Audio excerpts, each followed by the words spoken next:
자, 4반을 위한 수업 두 번째 시간입니다. 자, 전 시간에 신자유주의 시대에 대해서 얘기를 했었죠. 이렇게 정부가 어떤 역할을 하느냐, 큰 정부론, 작은 정부론, 이게 이렇게 반복되고 있다는 사실을 알 수 있죠. 이 작은 정부론이 70년대 신자유주의 시대. 이 자유주의란 말이 뭡니까? 자유주의라는 것은 시장의 원리를 강조하는 거죠. 근데 왜 신자가 붙은 것은 새롭게, 자, 예전에 있었다는 얘기죠. 자유주의가 언제? 바로 산업자본주의 시대. 그러니까 이 신자유주의 시대 요 사람들은 바로 아담 스미스를 추종하는 사람들이죠. 작은 정부를 추종하는 사람들이다. 이렇게 얘기할 수 있습니다. 그래서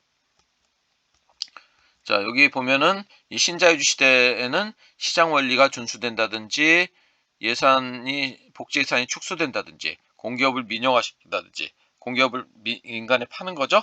노동시장을 유연화시킨다든지 그 다음에 기업의 자율성 강조하고 세금을 감면해 준다든지 자, 이런 어떤 그 정부의 역할을 좀 축소시키는 방향으로 움직인 거죠. 바로 이 시기는 또 그래서 이런 신자유주의가 세계적인 그러한 어떤 모든 국가에 적용되는 것을 바로 세계화와 관련지어서 얘기할 수도 있는 거죠. 세계화와 자, 신자유주의에 대한 얘기에 교과서에 있는 얘기입니다. 여기도 세계화라는 말이 나오죠.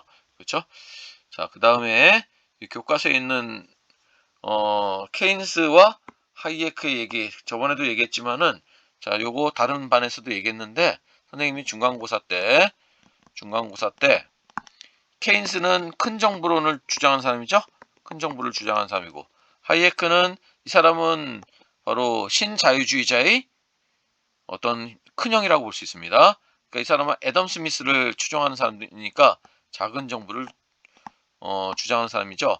여기서 케인스가 한 얘기와 하이에크가 한 얘기가 쭉 교과서에 나오고 있습니다. 자, 이 나와 있는 내용들을 선생님이 요 내용들을 가지고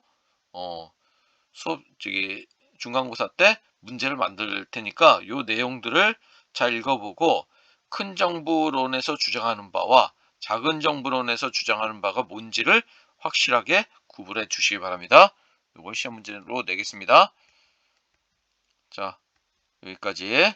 그리고 나머지 내용은 선생님이 그때 다른 영상에서 얘기했었으니까 그걸 잘 정리해주고 그다음에 여기 자료 1에 보면은 이거는 애덤 스미스 국부론이니까 이거는 작은 정부를 추구하던 시기죠. 산업자본주의 시대고 그 다음에 이거는 루스벨트 대통령 이렇게 나오죠. 뉴딜 정책 이런 말 나오니까 이거는 수정자본주의와 관련된 얘기라고 볼 수 있는 거죠. 그러니까 산업자본주의는 작은 정부 추구하고 약형국가 비개입주의라는 말은 뭘까요? 그렇죠. 이건 개입을 하지 않는다. 누가? 정부가 어디에? 시장에. 그래서 비개입주의라고 하는 거고 자유방임주의 시장에 내버려 둬라. 시장이 뭘 하든 내버려 둬라. 이게 자유방임주의의 어떤 개념이라는 거. 그 다음에 복지국가는 최소한의 인간다운 생활을 국가가 보장한다. 정부가 보장해 주는 거죠. 그러니까 정부의 역할이 강조되는 거죠. 그래서 큰 정부와 관련 있다. 이렇게 얘기할 수 있습니다. 자, 그 다음에 활동 2번. 여기 하기 전에 그 모둠활동지 6번에 1번에 그 뭐가 있습니까? 여기 질문 만들기를 요 단원과 관련돼서 자본주의라든지 사회주의 이런 개념들과 관련돼서 질문 만들기를 해 놓길 바랍니다. 자, 그 다음에 탐구활동 2번도 여러분이 읽어보고 이런 내용들 좀 잘 알고 있으면 좋겠죠. 갑과 을이 주장하는 거 여기 보면은 시장의 기능이 제대로 작용하지 않아서 정부가 직접 투자를 일으켜 고용을 늘려야 합니다. 정부의 역할을 강조하고 있죠. 그러니까 갑은 큰 정부론. 그 다음에 을은 뭐라고 얘기하죠? 시장의 원리를 존중하고 함부로 시장에 개입해서는 안 됩니다 하고 있죠. 그러니까 이거는 작은 정부론 이렇게 얘기할 수 있는 거죠. 자, 그런 것들 잘 정리해 주시고 나머지 내용들은 전에 영상 다시 보면 되겠습니다. 자, 그 다음에 모둠활동 2번. 자, 요거를 역시 모둠활동지 6번에 2번 문제에다가 두 개 경제 문제를 찾아보고 그 해결 방안을 자신의 생각을 곁들여서 한번 간단하게 적어주시면 됩니다. 자, 여러 가지 경제 문제가 있을 수 있겠죠. 그런 경제 문제들을 뭐가 있는지 자, 자신이 생각하는 것을 거기다 써도 되고, 친구들과 얘기해서 친구들과 함께 이런 문제들을 찾아보는 것도 좋습니다. 자, 요거 모든 활동지 꼭 해오세요. 요거. 자, 여기다가 선생님이 나중에 도장을 찍어 주도록 할게요.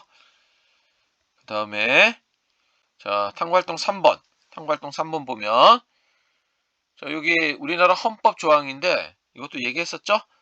자, 여기 재산권 보장된다. 사유재산 보장되는 거니까 자본주의적 요소고, 그 다음에 공공문의에 적합해야 된다 했으니까 이거는 좀 사회주의적인 요소다. 공공성, 형평성을 중시하는 거니까. 그 다음에 이건 자유와 창의를 존중한다 했으니까 시장경제적인 요소고, 그 다음에 국가가 이렇게 하고 이렇게 하고 그 다음에 이렇게 하는 거죠. 그러니까 계획경제적인 요소다. 이렇게 얘기할 수 있기 때문에, 자, 1항은 자본주의, 시장경제적인 요소, 2항은 사회주의, 계획경제적인 요소가 담겨 있는 거죠. 그러니까 기본은 자본주의, 시장경제적인 요소, 사회주의적, 계획경제적인 요소로 보완하고 있다. 이렇게 얘기할 수 있겠네요. 우리나라는. 자, 그래서 여기 역시 모둠활동 3번을 보고 모둠활동지 6번을 보면, 모둠활동지 6번을 보면은 거기에 그 시장과 경제생활의 자율성과 정부의 규제와 조정에 관한, 자, 시장의 규제를 강화해야 되는지 아니면 좀 시장의 어떤 자율성을 강조해 줘야 되는지, 어느 쪽 손을 둘지 자신의 판단을 써보고 왜 그렇게 생각하는지를, 이유를 이 모둠활동지 6번에 3번에다 작성해 주시기 바랍니다. 여기까지 하면 하고, 그 내용을 선생님이 다음 대면 수업 시간에 검사를 하고 도장을 찍어 주도록 할게요. 그리고 이 시간 출첵은 선생님이 1번, 2번 문제를 냈으니까 이 수업을 잘 들은 사람은 쉽게 풀 수 있는 문제입니다. 출첵해 주시기 바랍니다. 자, 이상 4반 수업을 마치겠습니다. 9월 3일 4교시 4반 수업입니다. 수고했습니다.